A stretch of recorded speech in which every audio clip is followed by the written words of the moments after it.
Hello friends, आज का topic हमारा शिव धर्म के बारे में। ये ST का पार्ट 4 है। मैं ST का पार्ट 3 बना चुका हूँ। आप मेरे चैनल पर जाकर उसको वीडियो को देख सकते हैं। तो शिव धर्म के बारे में हम पढ़ते हैं। भगवान शिव की पूजा करने वालों को शिव एवं शिव से संबंधित धर्म को शिव धर्म कहा गया है। जो शिव जी की पूजा करता था उसको शिव कहा गया है और उस धर्म से संबंधित को शिव धर्म कहा गया है। शिवलिंग उपासना का प्रारंभ पुरातात्विक साक्ष्य हड़प्पा संस्कृति के अवशेषों से मिलता है। हड़प्पा संस्कृति हम पढ़ा चुके हैं, इसको सिंधु घाटी सप्ताह भी कहा जाता है। उसमें शिवलिंग उपासना का हमें सबसे पहले साक्ष्य मिलते हैं। ऋग्वेद में शिव के लिए रुद्र नामक देवता का उल्लेख है। जो हम वेद पढ़ते हैं, हिंदू धर्म में वेदों को 4 बताया गया है। जो सनातन धर्म है, ऋग्वेद, यजुर्वेद, सामवेद और अर्थवेद। ऋग्वेद सबसे प्राचीन वेद और सबसे पहला लिखा हुआ वेद है, जिसमें शिव जी को रुद्र नाम से देवता से उल्लेख किया है। अर्थवेद जो चौथे नंबर और सबसे प्रारंभ यानी सबसे पहले जो अंत में लिखा गया वेद है उसको अर्थवेद नाम दिया गया है, जिसमें शिव को भव, सब्र, पशुपति एवं भूपति कहा गया है। लिंग पूजा का पहला स्पष्ट वर्णन मत्स्य पुराण में मिलता है। पुराणों में सबसे प्राचीन पुराण मत्स्य पुराण है, उसमें लिंग पूजा का स्पष्ट वर्णन मिलता है हमें। 52 पुराण शिव संप्रदाय की संख्या 4 बताई गई है। 52 पुराण में शिव संप्रदाय कितनी संख्या बताई गई है? 4 बताई है। पाशुपत, कापालिक, कारामुख और लिंगायत। पाशुपत संप्रदाय शिवों का सबसे प्राचीन संप्रदाय, जो शिव जी को आराधना करते हैं उनका सर्वाधिक प्राचीन संप्रदाय। क्वेश्चन पूछा जाएगा कि कौन सा संप्रदाय शिवों का सर्वाधिक प्राचीन संप्रदाय? तो पाशुपत। इसके संस्थापक रघुरीश थे, जिन्हें भगवान शिव के 18 अवतारों में से एक माना जाता है। नेक्स्ट है कापालिक संप्रदाय के इष्ट देव भैरव थे। तो कापालिक संप्रदाय के इष्ट देव किसको कहा गया है? तो भैरव को कहा गया है। इस संप्रदाय का प्रमुख केंद्र श्रीशैल नामक स्थान था। कारामुख संप्रदाय के अनुयायियों को शिव पुराण में महाव्रतधर कहा गया है। इस संप्रदाय के लोग नरकपार में ही भोजन, जल तथा सुरापन करते हैं और साथ ही अपने शरीर पर चिता की भस्म मरते हैं। यानी नरकपार जो मनुष्य मर जाता है उसका कपार होता, सिर होता, उसमें ही भोजन किया करते हैं। किस संप्रदाय के? कारामुख संप्रदाय के। अंतिम में होगा लिंगायत संप्रदाय। ये दक्षिण में प्रचलित है, साउथ इंडिया में बहुत प्रचलित रहा। इन्हें जंगम भी कहा गया है।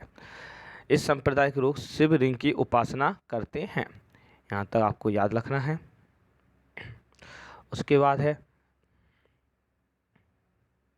दक्षिण भारत में शिव धर्म चालुक्य, राष्ट्रकूट, पल्लव एवं चोरों के समय लोकप्रिय रहा। जे वंशज रहे हैं आपके दक्षिण भारत के, उस समय शिव धर्म बहुत ज़्यादा फेमस रहा। एरोरा के प्रसिद्ध कैलाश मंदिर का निर्माण राष्ट्रकूटों ने करवाया। जो आपकी एरोरा की प्रसिद्ध कैलाश मंदिर आप घूमने के लिए जाओगे तो वहाँ इनका निर्माण किसने कराया? राष्ट्रकूटों ने। वेरी वेरी मोस्ट है, कई बार पूछा गया है एरोरा के प्रसिद्ध कैलाश मंदिर का निर्माण कौन से राजवंश ने कराया? तो राष्ट्रकूटों ने करवाया। कुषाण शासकों की मुद्राओं पर शिव एवं नंदी की एक अंकन प्राप्त हुआ। मुद्राएं जो कॉइन्स होते हैं उनके कॉइन्स पर शिव एवं नंदी की प्रतिमा अंकन हुई है। तो कौन से शासक ने कराई थी? ये कुषाण शासकों ने। ये आपसे पूछा जाएगा।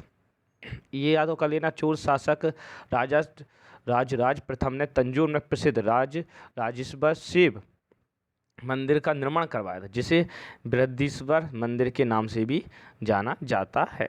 यहाँ भी ये भी क्वेश्चन मोस्ट है और एक वेरी मोस्ट क्वेश्चन है, बट ये रूल्स एंड बुक में लिखा नहीं है। मेगास्त्रीज ने अपने यात्रा वृतांत में डायनोसिस नाम भगवान शिव को कहा है। मेगास्त्रीज वही है जिन्होंने इंडिका नामक पुस्तक लिखी है।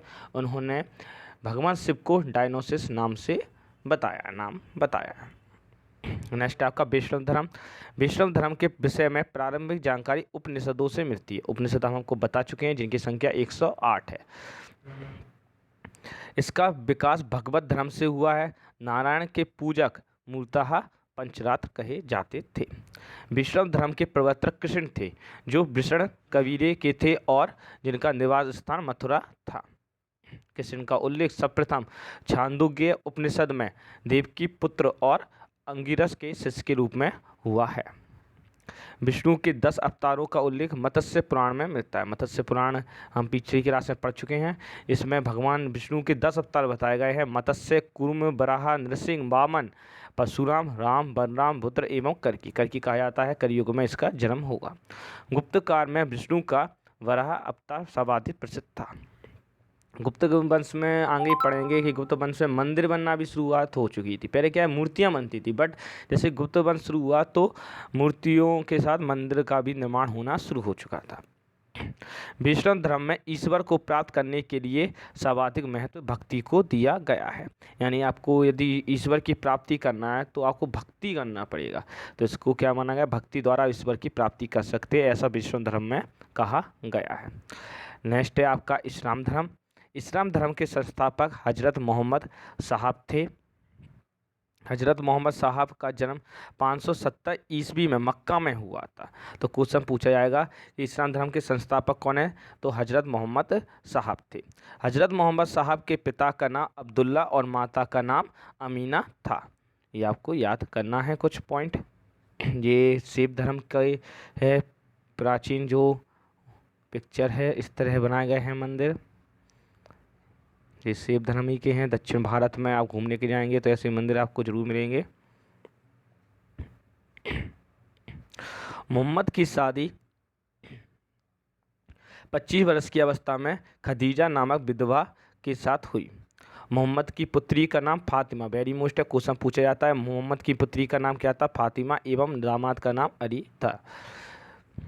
कुरान इस्लाम धर्म का पवित्र ग्रंथ है। तो इस्लाम धर्म का पवित्र ग्रंथ क्या है, कुरान।